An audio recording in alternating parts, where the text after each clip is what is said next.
The straw, the coal, and the bean. In a village dwelt a poor old woman who had gathered together a dish of beans and wanted to cook them.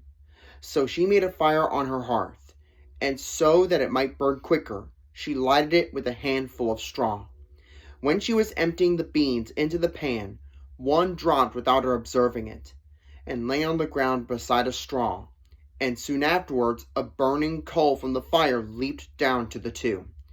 Then the straw began and said, "Dear friends, from where do you come here?" The coal replied, "I fortunately sprang out of the fire, and if I had not escaped by main force, my death would have been certain. I should have been burnt to ashes." The bean said, "I too have escaped with a whole skin, but if the old woman had got me into the pan, I should have been made into broth without any mercy, like my comrades." "And would a better fate have fallen to my lot?" said the straw. "The old woman has destroyed all my brethren in fire and smoke.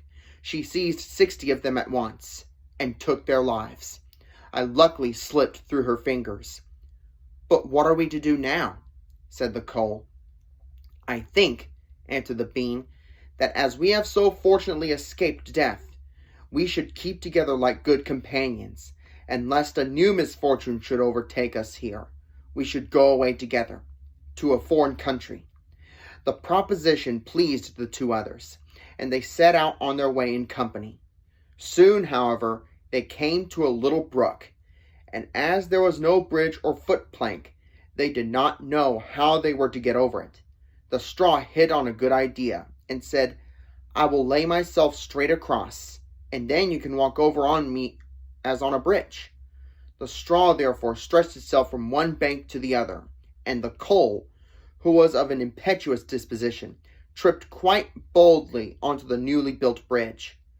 But when she had reached the middle, and heard the water rushing beneath her, she was, after all, afraid, and stood still, and ventured no farther. The straw, however, began to burn, broke in 2 pieces, and fell into the stream. The coal slipped after her, hissed when she got into the water, and breathed her last. The bean, who had prudently stayed behind on the shore, could not but laugh at the event, was unable to stop, and laughed so heartily that she burst. It would have been all over for her, likewise, if, by good fortune, a tailor who was traveling in search of work had not sat down to rest by the brook.